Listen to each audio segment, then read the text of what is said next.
We are here direct at the BG Studios with Jay Vaquer and Luis Emiliano. Jay Vaquer used to play with Big Star Raul Sessions for a really good time, and he's here and he's gonna tell little stories about his time with Raul Sessions and Luis Emiliano, this great bass player that used to play with many big stars, are here too, and he's gonna tell little stories about the nightlife as a bass player. All right. Right. So let's start with Luis Emiliano. What you have to say about your career? You know, like the beginning of your career, the things you have done, you know, the places you have played. Actually, the beginning of a career was like playing, doing like ballroom dances back in the 60s. But at the same time, we were playing like doing covers for the greatest bands here, like CCR and Cream and the Turtles and Steppenwolf. Oh, that's nice. So we've been doing that like for a long time until the beginning of the 70s. So from then on, started the nightclubs. And in 1976, I went to see a show with Tom Jobim, Vinicius de Moraes, and Toquinho, and the Canecão, and it changed my mind. Oh, Because that's I saw nice. them That's playing nice. like a nice bossa nova. For me, it was all new, and then it, make a real 180 turn in my head. So I started getting interested in like jazz and bossa nova and all this kind of stuff. And in 1979, I got to start playing in nightclubs as a bass player. And the piano player knows the song, the singer knows the song. They don't care about the bass player. They just start playing, and then you have to play with them. Yes, yes. That's how it was. You have played in many nightclubs in Brazil, right? Yes. Tell me the ones that you like the most. You know, the places that you like most. I playing liked in. the most was the one called Chico's Bar, where I used to play with Luis Carlos Vinhas. He's one of the beginners with bossa nova, and we played like for 5 years. That was like where the artists and like nice people go to have a dinner on a restaurant right beside, and they go to the Chico's Bar to have a good entertainment. You had encountered with Jorge Vecilio, right? I heard that you Oh yeah, you yeah. you had a lot of things going on between you and him. Yeah, right? yeah. I took him to nightclubs, into places that I was playing, telling everybody he was my cousin, you know. But, and I'm glad he made it. That's really nice. You know, it's really good when you know somebody Yeah. from the times that you were playing nightclubs and all that stuff, that you actually made it, to a major record label.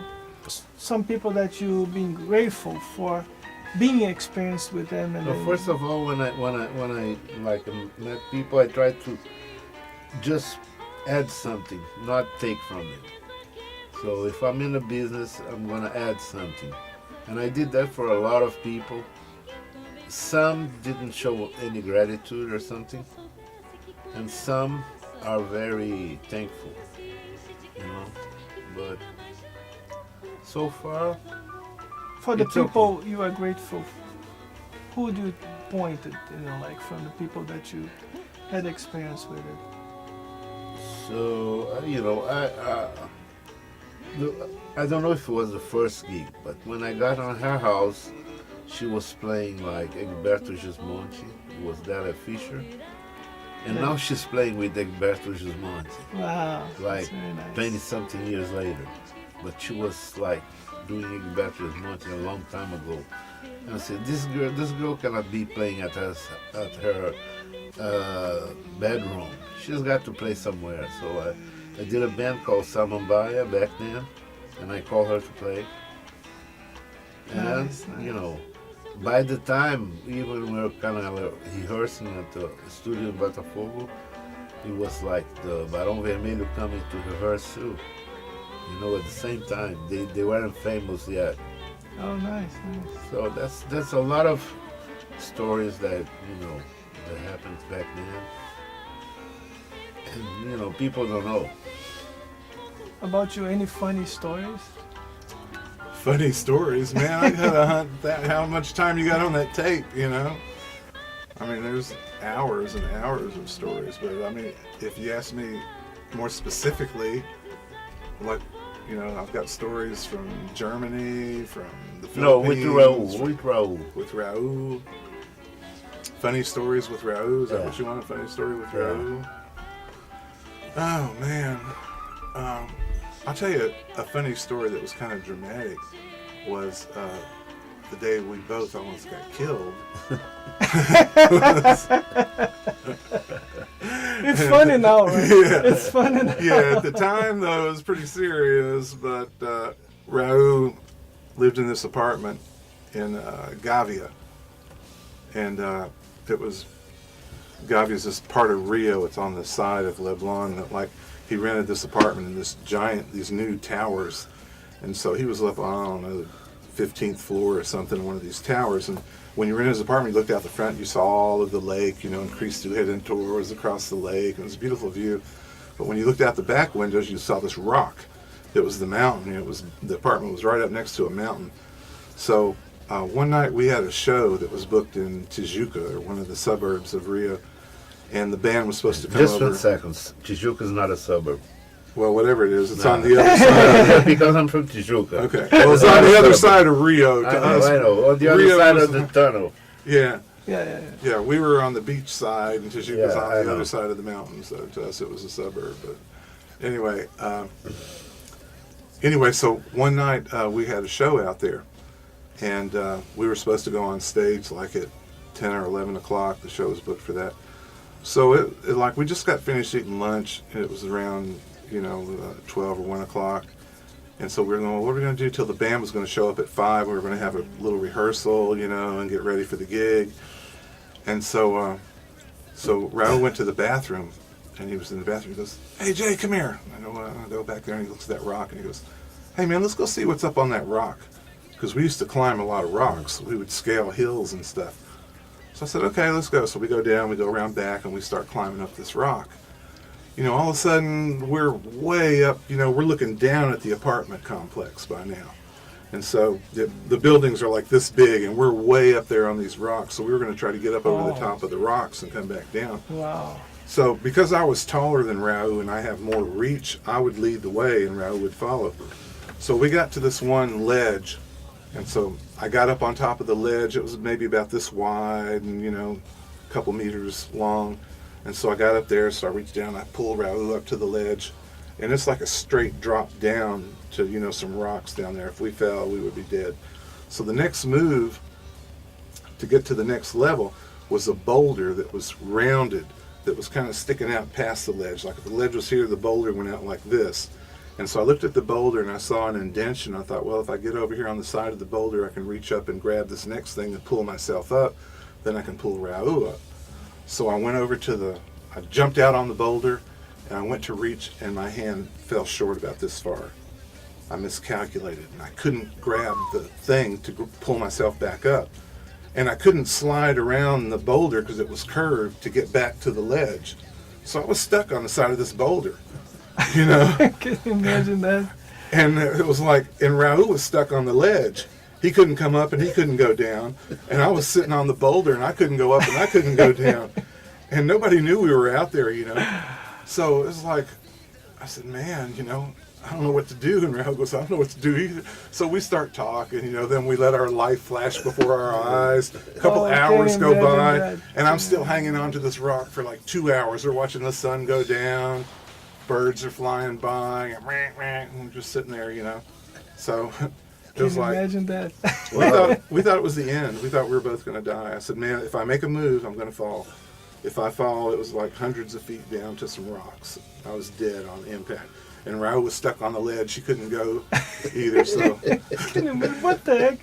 This So guy we're- was doing up there. yeah, so we were sitting there for all this time. And then finally, after like maybe 2-3 hours hanging onto this ledge, it's like I was starting to feel kind of weak, like, man, I can't hold on much longer, And so then it was like some kind of spirit or something got into me, and my body just kind of levitated. And I got real light, almost like a caterpillar or something. All of a sudden, shoot, I was on top of the rock. Wow. It wasn't anything conscious. Something just took me over, and boom, I was on top of the rock. And Raul said, "How did you do that?" I said, "I don't know, but here I am." That's God, man. So That's yeah, God. it had to be God That's God. saving us because it just wasn't our time to die. That's God. I don't know. So I reached down, I pulled Raul up on top of the boulder, and then finally, it took another hour. It was already dark by the time we got to the top, and we didn't know how to get back down. So we had to go around to the back side and find a street and get. So finally, we get back to his apartment about 8 o'clock at night. The band was there. Everybody was looking for us. Nobody knew where we were. The manager was there and everything. I think Jay had the opportunity to meet Tom Jobim as well, right, Jay? Yeah, we used to hang out at his house. That's In that really block. nice, yeah. And do you have any stories that you can share with us about you and Tom Jobim?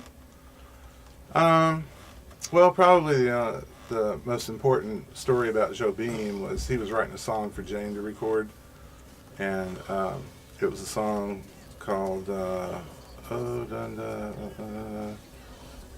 Can't think of the name of the song now, but I'll think of it in a minute. Oh Dun Dun, you know that song? Yeah. I don't know the name of the song either, but Yeah.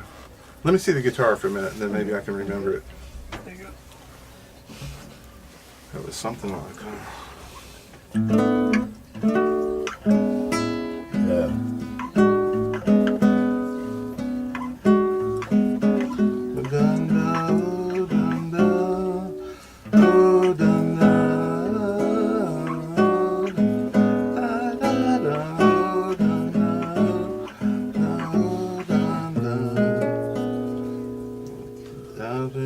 A correnteza do rio vai levando aquela flor. Meu bem já está dormindo, zambando meu amor, zambando meu amor. Um cangaço debruçou a fruta que era madura, a correnteza levou, a correnteza levou. Wow. Choveu uma semana, eu não vi o meu amor. A barca marcada onde a boiada passou. Depois da fruta.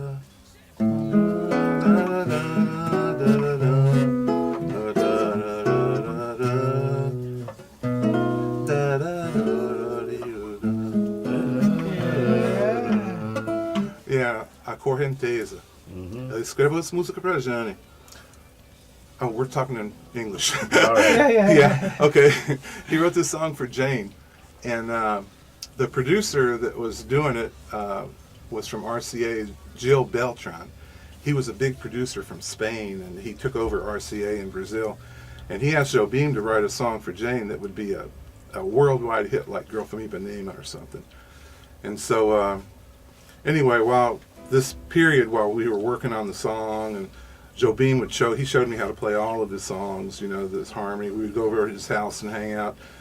He had a studio with a piano, and his wife, Teresa, she would come out and hang out with us for a while. And anyway, it was real nice being over there. We lived about 3 blocks away from his house, so we could go over there all the time. Okay. And he lived right across the street from Marcos Valle, and we met Marcos, who later I met in California again. We played tennis a lot, hung out over there. But anyway, Jobim, one of the most important things that I asked him, I said, "Man, how did you come up with those chords, like Girl from Ipanema, I said, "How did you come up with that?" And he goes, dude, he goes, you need to go back to America and study American music, because that's where I got it from. He said, you ever heard Cole Porter, George Gershwin? Man, I play Jimi Hendrix, man. I don't play no Cole Porter. What are you talking about?